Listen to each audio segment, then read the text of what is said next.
126 in the mix right here on CKLN 88.1. It's all about movement, bushment, excitement, upliftment. We're vibing with Odel Johnson in the studio. Yeah. Excitement. And upliftment. Upliftment. Yeah. And you're definitely bringing the upliftment right now. Definitely appreciate that. Give thanks. I feel uplifted. Oh, thank you. And you're uplifting us too with your music. Thank you. You are, definitely. So if you're just tuning in, we're vibing with Odel Johnson, who has a new album out now. In stores now? Redemption. It's available online. And Friday, you'll get physical copies. Okay. And by the week, you'll have it in all your stores. All right. Redemption is the name of the album. This song that we just heard is titled Chronicles. Yeah. So tell us, I mean, in terms of this process that you went through to create the album. You spoke about some of the individuals that you worked with. Why do you think it took you 3 weeks this time around as opposed to 4 years the previous time to complete the album? Well, I've been writing songs for a long time, and going through the process the first time, I was actually learning a lot. As I go along, learning the sound, learning the how to detail the story of the whole album. Okay. And what do you mean when you say detail the story of the album? Your music carries a message, and basically when you're writing the songs, it's within a context of whatever that message is. Okay. So therefore, when I get buy albums or buy CDs, I like to listen from track 1 till the end, because it's a train of thought, right? Or supposedly a train of thought. So that's my approach. Okay.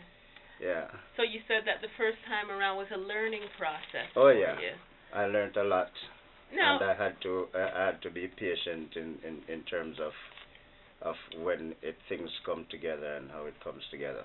And when you say you learned a lot as a solo artist, because it's not as though you were really new to the industry per se. So what made it different this time around that made it a learning experience for you? It's a solo artist. Going out there as a solo artist, you have to,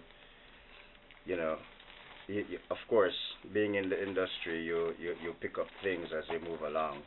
But when it's your own project, when it's your own vibe that you're putting together,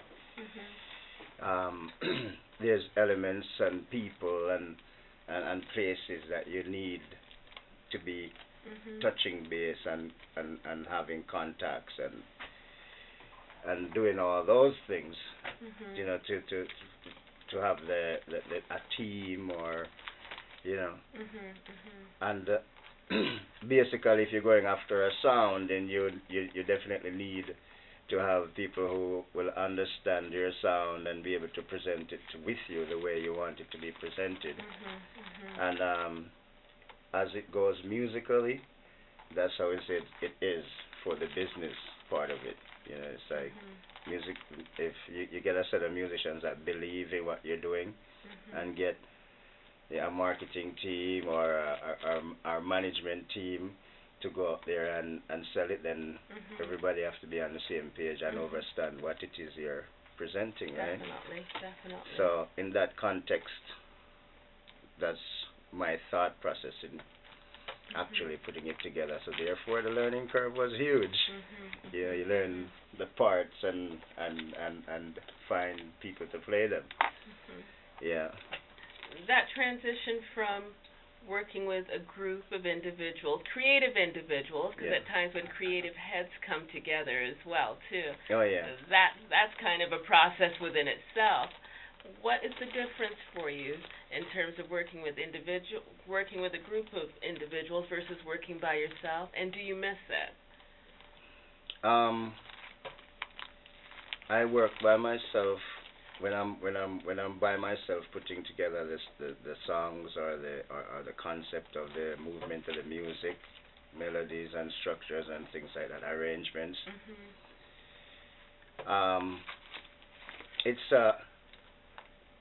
it's like music chose you to do this, and it shows you the how to get from the intro of the song to the outro of the song, and then within what you've gotten from the beginning to the end of the song to transfer it to somebody else who would believe and actually chart from the intro to the outro of the song, and then teaching it to other individuals who's going to come together and play their parts on their instruments to get the whole sound together. It's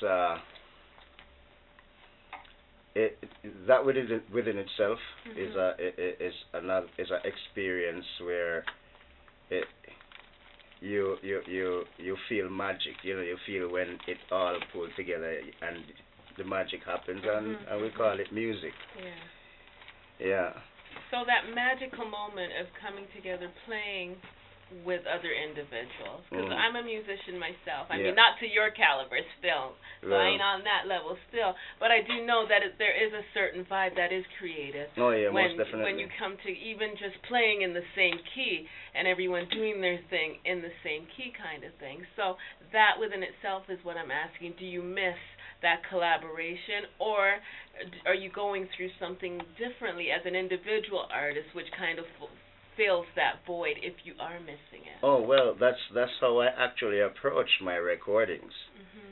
Or you know, I'll get together with the guitarist and we'll chart the song, and I'll call musicians that I work with all the time with different artists playing my instrument, the drums, and I'll call them together and we all learn the song together, and they just play their parts, and yeah, so as far as missing it, I can't miss it because I look forward to the next performance all the time. I look forward to rehearsing it and putting the show together with these individuals, and look forward to performing it, and look forward to performing it many times in many places on many stages, and come back again and record and do it all over again. Tell us then, if you look forward to performing it many times on many stages, do you have any stages lined up? Any tours, any performances? I know you have your release party, which is taking place. Once again, remind the listeners. At the Lula Lounge, 1585 Dundas West, and that's in Toronto. Okay. If you come at 9 o'clock, the doors will be open. We have DJ Chocolate and Patrick Roots spinning some roots rock reggae for you. And we have Alina Morales and Baka de Bamba, which is an Afro-Brazilian drum troupe. Ooh. And they're going to come and light up the place, you know. Just kind of clear the air with some drum vibration. And then our roots rock reggae show, which we are planning to take on tour in the spring. Hopefully there's confirmations and there's discussions and negotiations happening, because you know it takes a few months to get it off the road. And we'll hit Europe. Okay. And the west coast of the United States. And these are places that the first album had taken me before, and we want to go the same route again as it develops into other territories. All right. Yeah. Well, thank you ever so much for passing through and sharing with us. Is there anything you want to say to the massive that I may not have given you an opportunity to say? Well, I want to say to the massive, support community radio first and foremost. I mean, they gave me my chances, and yeah, come out to the show tomorrow night and come catch the vibe of this redemption release. Consider it church.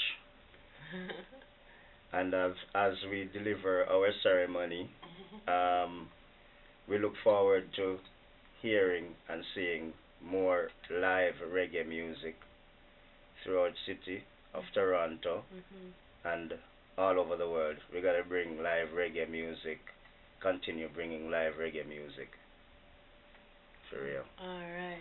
Well, much love going out to you. Thank you ever so much for passing through. Got a big up Sweet Tea every time. Big up Sweet Tea. Yeah, who lined this up still. Oh, yeah, for sure. For real. So much love going out to Sweet Tea, who incidentally you can catch every Sunday overnight right here on CKLN from 2 until 6, girl. I don't know how you do it. She does it. Blessings going out to you And for doing it. I want to say a big up to Oliver Rasalova at Homegrown Records. He's put a lot of work into the imagery, graphics, and the website presence, and all of those things where, you know, those other wheels that you need to be turning as an artist.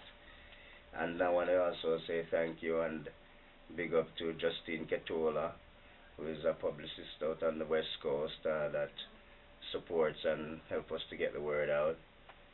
And yeah, to my family who supported me and give me the freedom to come out and be out at 2 o'clock in the morning, talking about music and sharing music. Yeah. I guess at times, being in the music industry, especially as an artist and touring and whatnot, sometimes we forget the people who it must be hard on, and it must definitely be hard on the family. Yeah, most definitely. So it takes work. And they rarely ever get big work. ups, do they? Unless there's like an award show or something. So yeah. So big up your family again. Yeah, man. Big respects, yeah. For real. Definitely a pleasure to meet you. Thank you for passing through. Thank you for sharing. Thank you for having me. Yeah, and I wish you all the future success in the world. Definitely. Final track we're going to play from the album is track number 3. You want to tell us about it? This song is called Tradnati, and it's can I say a trucker song? A trucker song. Yeah, it's just a happy Rastaman driving and delivering food to the masses in a big tractor trailer down the highway, and singing and chanting praises for life. Well, I'm going to bring it back and send it out to all the truckers out there still. For real. Much love. Truckers, this is for you. Tradnati. Lock it down. Sounds of Odel Johnson in the mix. Movement. I'm Mr. Good and ready, good, right on.